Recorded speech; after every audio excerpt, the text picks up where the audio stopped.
Hello, and a very warm welcome to the first podcast episode of 2026 of Money Side Up. This is all things personal finance for Australians living all over the world. I'm Jarrad Brown with Global Financial Consultants based here in Singapore. And joining me today is my friend and colleague, Kerin with Ally Wealth Management. Good day, Joel. It's good to be back again, Jarrad.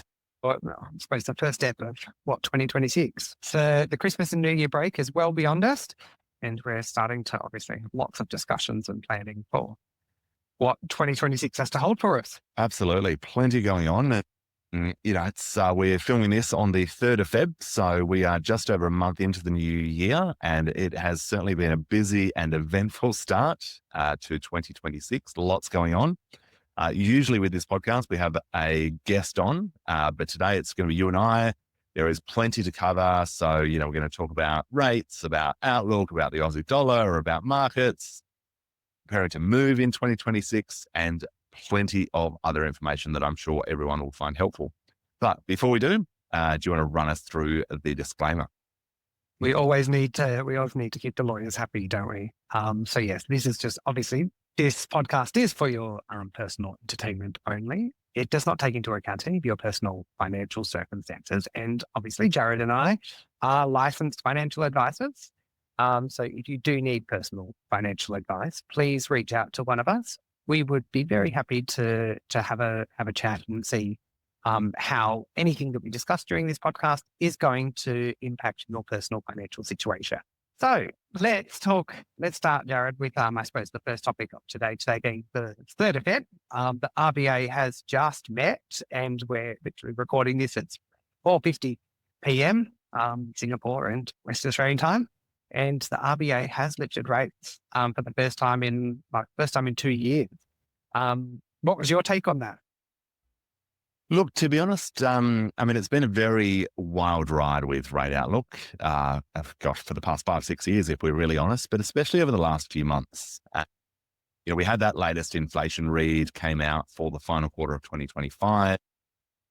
So, sitting between sort of 3.7, 3.8% as an annualized figure, well above forecasts, well above the RBA target of 2 to 3%. And the trimmed inflation figure was also above forecasts. And that trimmed figure, for everyone listening, is basically just trimming out a lot of the volatile, the once-off sort of items that go into that inflation figure to give us a sense of what's actually happening. So, tying all of that together, given that inflation figure, given a lot of the measures that did go up considerably in that quarter around, rent, utilities, services, wages, thanks to our federal government spending like there's no tomorrow and creating an endless amount of jobs, I was very surprised they actually didn't increase rates by more. So, whilst as a mortgage holder, I was very happy with just a 0.25% increase, I was actually fully expecting a 0.5% increase and felt that would have been a more responsible thing to do because now I think we're going to have potentially another 2 increases this year if the message doesn't hit home. What was your take on it? I was reading some of the commentary on it, just from various press headlines in Australia. And of course, it's everyone's fault but their own.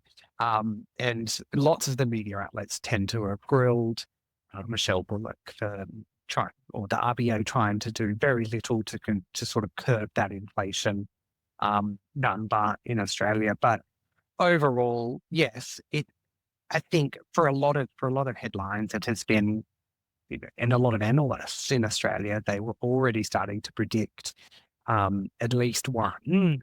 And with, keeping the door open, that there's going to be more throughout the year. So I suppose the real question is just going to come down to, how many is it going to take before we start to see that sort of inflationary easing again. And just before it, in your words, before it actually hits home.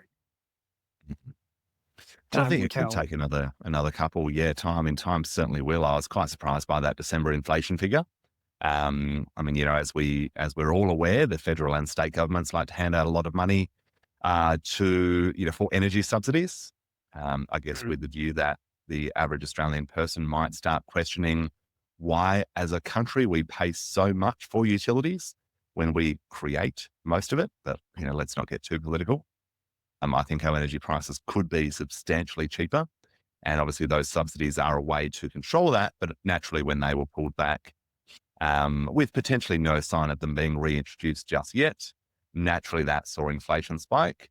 But, as I mentioned earlier, we've got so many migrants moving to Australia and so many of them are going into public sector jobs.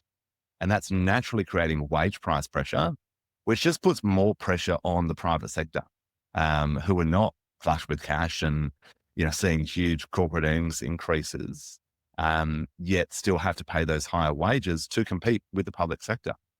So I think it's going to be a very interesting time for Australia over the next 12 to 18 months. Maybe we do see a sharp increase in the cash rate. Naturally, that will flow into mortgage rates. And then potentially we come down the other side just in time for the next election. And, maybe there might be a bit of a political play there.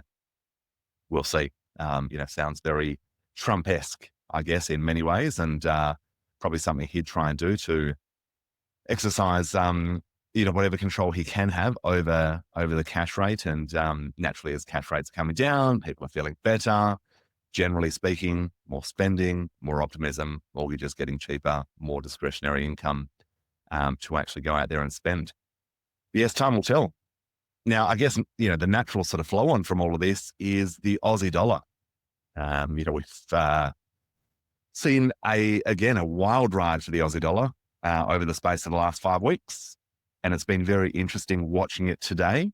As I sit here in Singapore, we were at around 113, 112.9, give or take, at the start of the day. Rate announcement came out and we were just shy of 112. Now, 1 cent doesn't sound like a great deal, but it's a pretty significant move. And it's also quite surprising, I guess, just how many people were still on the fence around whether that rate cut or rate increase rather would actually be announced. What are you seeing on the FX rate side of things, Joel?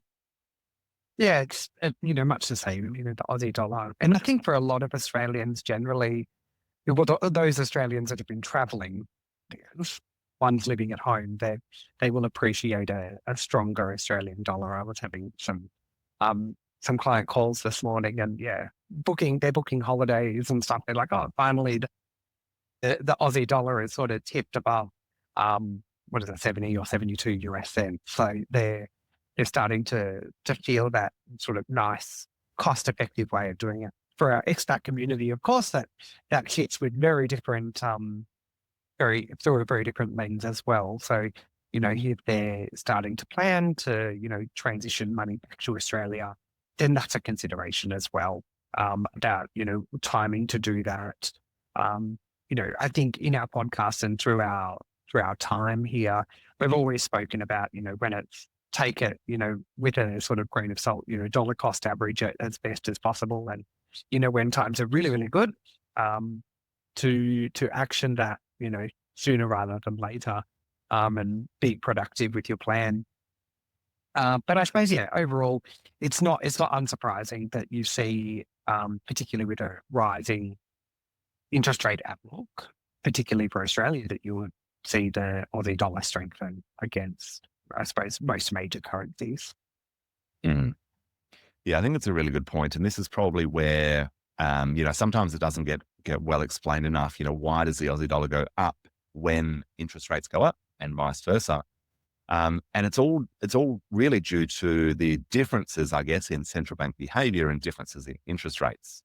So if you're an international investor with a pot of cash and you can put that anywhere in the world and you're looking for yield, naturally a place where interest rates are going up as opposed to down is going to be a pretty attractive place to go and shift that money. And while we've got the US, Eurozone, UK, parts of Asia, all cutting rates at a time when the RBA is increasing rates and just did increase rates, naturally that puts upward pressure on the Aussie dollar. And I think it's also really important to note, and, we harp on about this all the time, not looking your gift horse in the mouth. We were at 125 against the Singapore dollar for a fairly brief period of time and then traded around the sort of 116 to 120 mark for a considerable amount of time. And so many people we would meet are, waiting, oh, it was 124. I've got to wait till we get back there because for some arbitrary reason, we're going to go back there because that's where we were before, which is just complete and utter nonsense. And there's every chance that, if China gets its act together and commodity demand increases and the RBA continues to lift rates, there's every chance that we crack 110 and we're at 105 and maybe we go even further than that. And that same sort of movement, you would fully expect is going to apply against most major currencies over the course of this year. So I think for anyone who's still sitting on the fence, still waiting for us to go back to those levels we saw last year and prior, might be time for a pretty serious rethink about what you're doing. And to your earlier point, Joel, dollar cost averaging into the market across exchange rates, is just so important. And I think as well that another point to consider is Australia is a very, commodities driven, currency. So it's then really looking at, long-term exposure to various currencies, particularly for our expat market. So, for Aussies living and working in Singapore that want to retire in Australia, is it really necessary that we've got, overweight pound exposure or overweight, US dollar exposure? So there's many times that we come across this discussion. I've had this, good investment opportunity in London, for example, but now you're domiciled in pounds, which has got nothing to do with, I suppose, your overall longer term plan. So it's just about being pragmatic about where and when we've got our FX exposures. Absolutely. And yeah, even that, that plays, so importantly into investments. I think, again, a lot of people get confused around, hedged versus unhedged versus where is our money getting invested? And therefore, what is our actual currency exposure? I know for a lot of my clients and Joe, I think the same for yours, a lot are investing in, say, ASX listed shares or ETFs or funds, whatever it may be. But if the underlying investments, let's say you're invested in an ASX listed S&P 500 ETF, which is US companies, your underlying exposure is US dollars, not Aussie dollars. Now, of course, you could invest in the hedged version, which therefore will just move in line with the S&P 500, not the exchange rate. But for anyone thinking, oh, the Aussie dollar is too strong, I'm not going to shift money back into my global diversified investment portfolio that trades in Aussie dollars because of the exchange rate, again, that doesn't make sense. True Aussie dollar exposure is investing in Australian dollars into Australian assets. And that might be Australian shares, it might be Australian commercial, residential property, it might be cash in the bank. That wouldn't be a terribly exciting investment. But again, the underlying exposure is then just going to be Aussie dollars. So again, I think that's a really important one to be aware of. Yeah, there's hedged, there's unhedged. Hedge comes with a cost. There's not a right or a wrong. But, I think we really need to be mindful of what that overall exposure looks like. And yeah, to your point, if you've just got, a bit of a scattered investment portfolio all over the world in different currencies, again, it might be time to think about that long-term destination in terms of where you're going to spend that money. But yeah, lots to think about with the exchange rate, I think, this year. And, no doubt, I'm sure there'll be plenty of volatility. I feel like these conversations that we're just sort of rolling off at the moment. They're just all on the back of conversations I've already had this month. So, I suppose looking forward into the even the next quarter, what to do before the end of March or the end of June. Start really thinking about what are some things to do. What are your personal finance checklists, Jarrad, that if you could only do 6 things, say, for example, before the end of next quarter, what would it be? Yeah, look, I love the start of the year. I think for a lot of our expat clients, especially in Singapore and, maybe even Australia as well, the financial year is the calendar year. So it makes it really easy to come into the new year, kind of thinking about everything. And even in the US, they tend to think about it quite early in the year, given the tax deadlines. So yeah, for us, in terms of, what does our checklist look like? For us, it's always a good time to look at, what did we save last year? So we sort of do a bit of an assessment. What did we earn? How much did we save and put away? Now that could be repaying principal on loans, could be money into superannuation, having money into the share portfolio, into property, for example. But what percentage of our income did we actually save? And what are we going to aim to do this year? Now, ideally, a bit of a personal competition, always nice to try and do better than last year, but at the very least have a bit of a benchmark. So that's always an important one for us. Next one for me, just getting rid of any unnecessary subscriptions. Life gets busy. It's such often an inconsequential amount of money. But sometimes I just like to cancel a credit card and then just see which providers start reaching out to say we're going to cancel whatever it may be. And then you quickly realize all the stuff you're paying for, you didn't actually ever use. Or, you took on Amazon Prime or whatever it may be because you wanted to watch a movie or a series, or you couldn't find anything on Netflix one evening. So, you pay for this stuff. So, I find it's a good time to get rid of some of that. On the mortgage side, again, great time to be reviewing financing, get valuations on properties. Can we access equity? Can we get better rates? Should we fix? Should we stay variable? Just a bit of a health check on the property portfolio for us personally, and obviously anyone else who has property back home. The estate planning. Now, this is one that I think a lot of people just assume it's a one and done kind of approach. We've got a will, we're done. We never need to think about it or look at it again. But quite often, you might buy another property, or you might set up an investment, or you might, just change your approach to something in the way that you're thinking about intergenerational wealth planning, especially if you have children or you're relocating. I always find I like to check that at least once a year, just a very quick checklist that we sort of run through at an estate planning level, just to make sure we're dotting the I's, crossing the T's. So I think that's number 4. Number 5, the automated investments. So what's going to super, loan repayments, general sort of investment portfolio, education fund, long-term fund for the little one.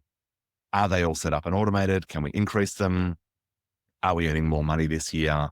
Can we put more away? And just making sure those, gyros, direct debits, whatever they may be, are in place and ready for the year ahead. Because I just find, life gets busy, far easier to get them out of the way. And then even super, we're only in the first quarter, but that 30 June deadline approaches rapidly. So personally, again, I just like to look at, what to do with my super. Are we going to contribute this financial year? Do we need to? So I guess that's my 6. Joel, what about yourself? What are your top 6 for Q1? Look, probably a lot of that's going to be much the same. Being an expat versus a resident is going to be, you're going to have probably slightly different priorities. And that would be, for example, superannuation tax, tax rates in Australia are pretty ugly and to some extent compared to some of our clients that live in offshore jurisdictions. So it can be time just, for example, reviewing, can you use certain super contributions like, catch-up concessional contributions, are you maximizing your tax deductible contributions? How far away are you to retirement? And then just really starting to set up a plan, if you haven't already, that says, right, well, this year I want to achieve X. And what is that going to mean in 3 years or 5 years or 7 years? And then really sort of applying a bit of a self metric to yourself and saying, right, well, if you did this last year, great work. What does that mean going forward for this year? Did I actually meet my obligations and meet my metrics for planning of the last 12 months? And, it's always that time of year where everyone sort of thinks a new year, new me. We've all got new fitness goals. All the gyms start having an influx of members. But, it's about consistency and having a good, consistent approach to anything, whether that be investment planning, whether that be future planning, retirement planning. The sort of long, consistent burn is much easier than the short sprint in some cases. Yes, and this, I suppose, also rolls on to my other point that sort of comes up at the beginning of each year is, we start to see a bit of an influx of, perhaps people starting to look at different countries. They spend a bit of time with Uncle Jim around the Christmas dinner table and say, oh, if you all move to Dubai, then we don't have to pay any tax. So a lot of questions start getting raised around, right, well, what does it take to become an expat? Like, what, you know, can we get a new job overseas? Should we be looking to go back to family? Whatever that is, we start to see, um, you know, a becoming an expat sort of series. And I did a little bit of this on my own sort of personal social media over the past month as well, and it's received a bit of like good feedback. So I thought it'd be just a good opportunity just to start really uncapping a bit of that again and just saying, right, well, what are some things to do if you're considering becoming an expat? And, and that really comes down to, again, I know it sounds boring and repetitive, but the plan as well. What's the plan for, when you finally depart Australia? Are you going with an intent of it being, a certain period of time? Are you, the amount of times I'm sure, Jarrad, we've heard, I'm just going for 2 years and, next minute it's 15 years later. It's about probably really grasping though that time frame and saying, right, well, let's be realistic. And we want to make sure that from sort of day one, we're making the most out of our expat journey where it's going to be, a productive, profitable, um, exercise to be moving abroad. During obviously part of my things, and I'm sure we've been through it as well with your own clients as well, Jarrad.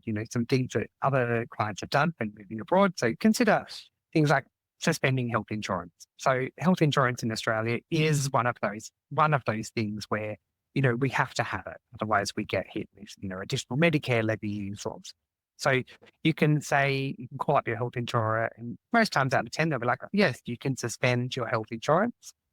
Generally, that has a period, somewhere between 3 or 5 years, where they just don't deduct any premium. So then if you go back to Australia, shorter than you anticipated, or if it's only for a temporary stint abroad, you have the ability to, for example, call up your health insurer again, reinstate your cover, and not have to serve your waiting periods, or not have to deal with the tax, the Medicare levy surcharge, for example.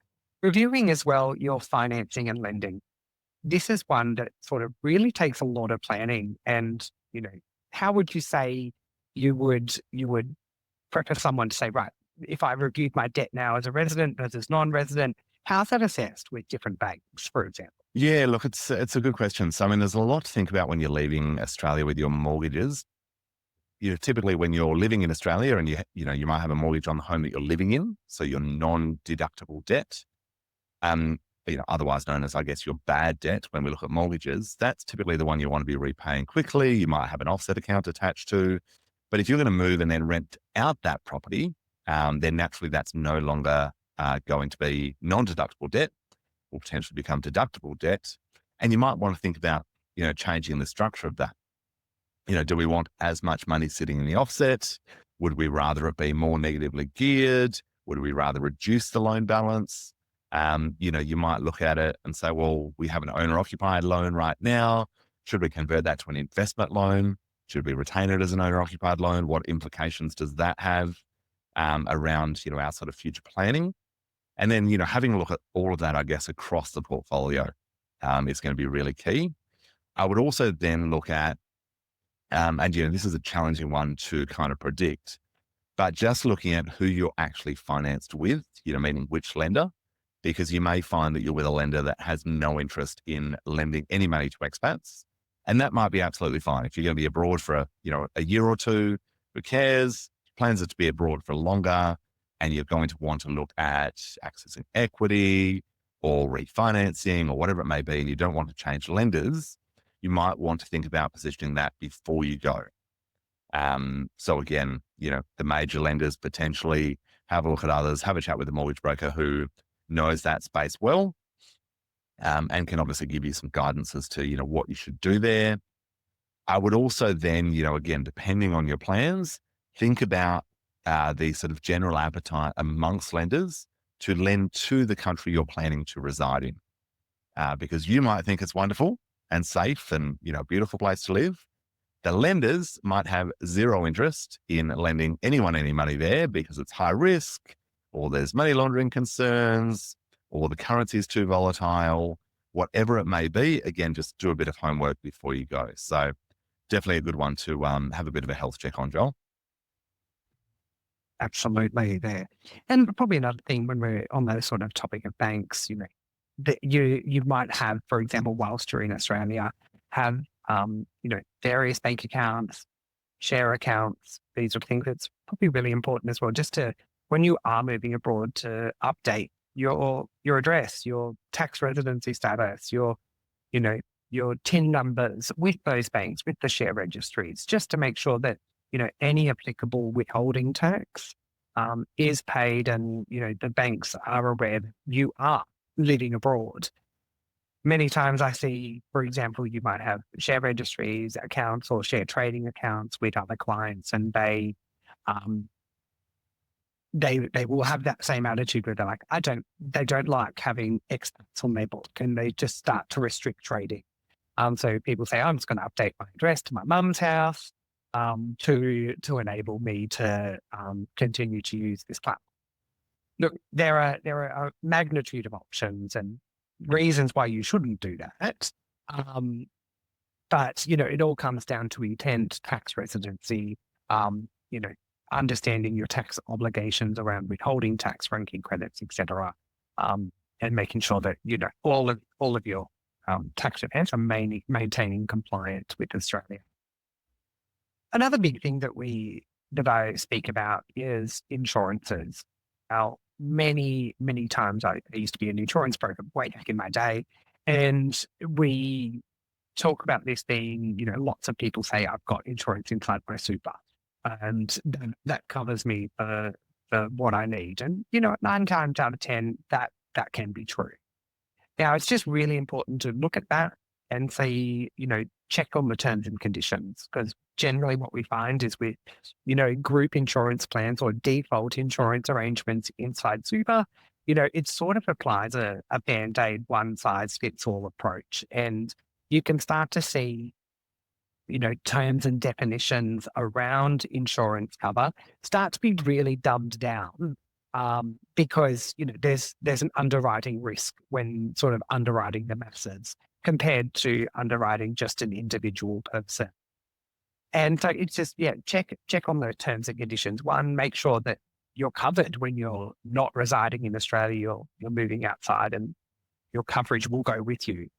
And, make sure that, it's just not going to be cancelled, or just because it's got some, non-guaranteed renewability clause. Because the last thing we want is to have no insurance at a time when, a claim is imminent. No one seems to value insurance until it's time to make a claim. So we want to make sure that if we are making claims in future, that, we're going to get paid them. And then when obviously you're moving to a new country of residence, setting up the right banking structure, setting up your FX brokerage accounts, reviewing how your savings and investments are going to be structured and, placed in that new country, are all going to be, fundamental to, kicking off early and getting in good habits, whether you're there for, 1 year, 2 years, or 25 years. These are going to be all sort of key success stories to making sure that, your time abroad, no matter how long, is a successful one. And then I suppose there's also a bunch of other, I suppose, things that we can do with Australia as we're departing. And these are things around, deemed disposals of assets, closing off that sort of tax framework with the ATO as soon as possible. So, have a look at your position and say, right, how long I'm going to be gone for? How much is my tithe going to be severed with Australia? Is it worthwhile, realising that capital gains tax event, for example, in Australia? Give the ATO their tax that they're due, and then establishing something new in your new country of residence. And, well, fingers crossed, you're in a country such as Singapore, Hong Kong, Dubai, Saudi Arabia, where there is no capital gains tax on dividends. So these can be very advantageous ways to make sure that, going forward, your expat journey is as productive as possible. And then I suppose just finally, it's back to sort of Jarrad's point around estate planning, just sort of really looking at that and saying, right, what do I have an appropriate will? Is my will in Australia only covering my assets that exist here in Australia? What about assets that I'm accumulating whilst I become a non-resident? How are they dealt with? What's the sort of legal framework in the country that I'm going to be residing in? Is this something that I'm going to need to get for example, a supplementary will that supports, or that's a sort of a part or a mirror image of my Australian will or estate planning document? These are all sort of probably very boring, but very valid, tips to make sure that everything's secured, everything's watertight, and we're keeping our money in check whilst we're an expat. So Jarrad, obviously as an expat yourself, and do you feel like anything's missing there? No, look, I mean, I think that's a pretty good sense check. When you're leaving Australia, it's, I mean, as you can probably gather just by listening to the level of detail that you need to think about, it's a lot more than just booking tickets and leave, particularly if you want to do it well and you don't want any nasty surprises from the tax office or your bank, or your family gets a letter from a tax office and you owe some money you weren't expecting after you've left. So definitely seeking advice, well ahead of time. The more time, the better. Ideally, if you can plan across a couple of financial years, wonderful. Obviously, that's, not always possible, but yeah, plenty to think about, and just working with, good advisors who understand, both jurisdictions, wherever you may be moving to outside of Australia, just making sure that both are working for you. Don't just leave and forget about everything in Australia. And don't just assume that Australia is the only place you can hold money. You may very well have, new opportunities in your new country of residence as well. So no, I think it's a fantastic checklist. Reach out to, great advisors like Joel, if you are thinking about leaving the country. For sure. And I suppose, before we're obviously wrapping up, let's just sort of reflect. There's a bit there around, what rates are doing, what's happening in markets at the moment. So despite a lot of noise, obviously, in the market world around rates, markets for this year are already up. So yeah, it's been quite amazing, really. We've had so much noise, and you'd think it's the end of the world. From Greenland to NATO to every direction you look, there is something going on, something being announced, something being wound back. Trump trying to force rates down. Obviously, China's in the headlines every other day. But yeah, to your point, markets are still actually, relatively solid so far this year. It's not to say we're expecting, high double-digit returns. I think it's important to stay diversified, be sensible. And a lot of people talking about silver over the last few weeks. No doubt, I'm sure there were lots of people who went out and bought silver at 100, 120, and, may very well be licking their wounds at 70, 75, wherever we're sitting today. And that's not to say it's the end of the world for silver, but if you sold your diversified portfolio and pushed everything into silver because that was going to be the one safe place to invest, I think that's probably a bit of a kick in the face, or a harsh truth or harsh reality, that, diversification is key. So if you have 100,000 invested and you put a few thousand into silver, no real issue, if that goes up, down, or sideways. for sure. And so where do you see the money maker for this year if it's not silver? Gosh, dust off the crystal ball. Yeah, look, I mean, for us, again, as I said, diversification is key, and it feels like a bit of a cop out, but, it really is the answer. We like some, European exposure, and this is obviously not advice, speak to your financial advisor. We like some of the Asian markets at current levels, data centers, the technology space. We like Aussie government bonds, big, boring, defensive, well priced, and obviously the right currency for a lot of our clients. And, there is still obviously pretty strong performance out of the US at the moment, but we're very mindful of valuations and, the amount of capital that's being raised and spent, particularly in the AI space, and where that return is going to come from. But yes, look, I think there's certainly still opportunities all over the world. But yeah, I would be very hesitant to be, too concentrated in any one asset class at any point in time, but especially when there's so much volatility around. Absolutely. And that sort of just drives our long running rhetoric and, being diversified, having a preference of, quality assets over quantity, really looking to see, what is the longer term plan for any investment strategy. You might have a client that's 25 and got a long investment time frame versus someone who's already retired. They're going to have a very different investment objective. And so it's just really looking at that in isolation and saying, right, ultimately what's going to be appropriate for each individual. So I suppose in just sort of wrapping up for our podcast for this month, as mentioned in the first episode, we'll be releasing a podcast each month on the last Wednesday of the month. And as usual, we'll continue to hunt down an expert each month with all various topics, ranging from renting a house in Singapore, buying an Australian property as an expat, or investing in silver, for that example. The podcast is available in all major podcast hosting services, so you'll be able to find us. So please subscribe, and check out all of the resources that we have and that we're going to be continuing to create as part of this podcast. Of course, please leave us your questions, your feedback. We'd love to hear from you. And yeah, if there's any sort of topics of interest that you'd really like to hear, again, we'd like to hear that. Thanks, Joel. And yes, of course, if you are getting value from the podcast, please do leave us a 5-star review. We would be extremely grateful. Hopefully you're getting some value out of the information, the sort of deciphering of some of the complexities of the world of Australian expat finance that are out there. But as always, really appreciate you tuning in, giving Joel and I your time today. Hope you've gotten some value out of it. But we look forward to seeing you in the next one. Drop us a note with any questions you've got, and thank you again.